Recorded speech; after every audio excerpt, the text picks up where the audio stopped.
বেফাঁস বেলাগাম মন্তব্য জেলা তৃণমূল সভাপতির।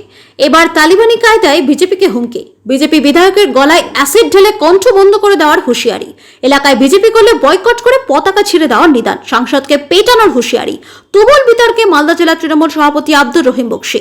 শনিবার বিকেলে মালদার মালতীপুর বিধানসভার এনায়েতনগরে ব্লক তৃণমূল কংগ্রেসের তরফে ভিন রাজ্যে বাঙালিদের উপর আক্রমণ এবং বাংলা ভাষার উপর অপমান নিয়ে একটি বিক্ষোভ সমাবেশের আয়োজন করা হয়। এখানে উপস্থিত ছিলেন স্থানীয় বিধায়ক তথা জেলা তৃণমূল সভাপতি আব্দুর রহিম বক্সী, জেলা পরিষদ সদস্য আব্দুল হাই, জেলা পরিষদ সদস্য রেহেনা পারভিন প্রমুখ।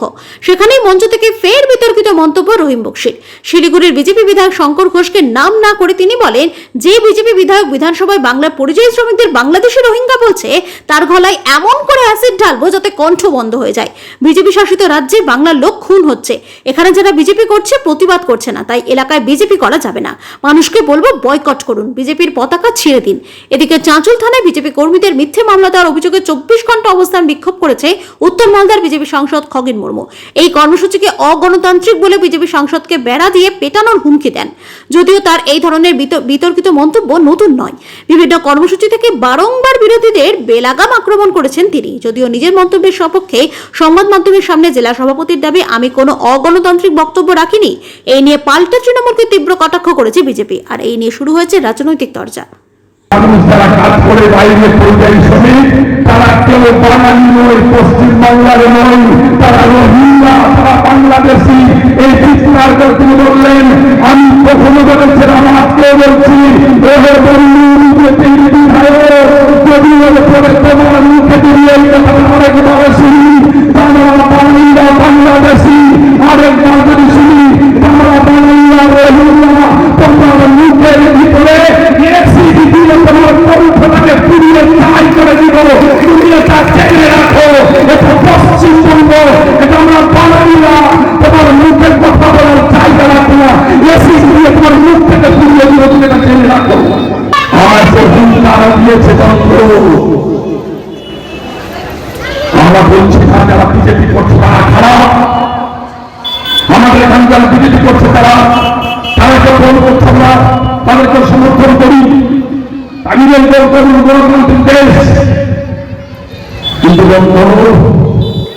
যে বিজেপি আমরা বাড়ির পাশের ছেলেটাকে বাংলা ভাষায় কথা বলার জন্য খুন করে, যে শাস্তি দাঁড়িয়ে উত্তর 24 পরগনার শাস্তি দাঁড়িয়ে বারবার করে অনুরোধ করে যখন বলছিল মহারাষ্ট্রে বিজেপি শাসিত রাজ্য, আজ থেকে 2.5 মাস আগে আমার ছেলে আমি বাংলায় চলে যাব, তাকে ধরে একটা ঘরের ভিতরে ঢুকিয়ে সেখানে কুচি করে কেটে বস্তায় ভর্তি করে তার মনের কাছে পাঠিয়ে দেওয়া ছিল সেই টুকরো মাছকে। আপনার মা কখনো পায়ের দিকে ধরছে, তাই ধরে আমার শাস্তি, কখনো মাথার খুঁড়ি ধরে যাচ্ছে, এটাই ধরে আমার শাস্তি। টুকরো মাংসটাকে এক জায়গায় জোগাড় করে বলছিল আমার শাস্তি, এটাই করেছিল বিজেপি মহারাষ্ট্রে, তার বিরুদ্ধে রুখে দাঁড়াতে হবে। আর এখানকার বিজেপিরা যারা প্রতিবাদ করছে না, এখানকার বিজেপিরা যারা বাঙালি হয়ে বাঙালিদের সাথ দিচ্ছে না, এখানকার বিজেপিরা যারা বাংলা ভাষার স্বাচ্ছন্দ্য করতে পারছে না, আমি তো অনুরোধ করবো আপনাদের কাছে বন্ধ, যারা এখানে বিজেপি করছে তাদেরকে ভোট থেকে বৈঠক করুন, তাদের বাড়ি ফেরাও করুন, বিজেপির পতাকা ছিঁড়ে ফেলুন, তাদেরকে তাদের ভোট ফেরত করে দিন। বিজেপিকে সমর্থন করা যাবে না, বিজেপি শাস্তি শুরু করে, বিজেপি খুন করে, সেই বিজেপিকে কোনো রকম সহ্য করা যাবে না। তাদের বৈঠক করুন, তাদের ফেরাও করুন, তাদের বাড়ির সামনে মিছিল করুন, তাদেরকে বুঝান বিজেপিকে আপনি করছেন সেই বিজেপি বাঙালির বন্ধু নয়।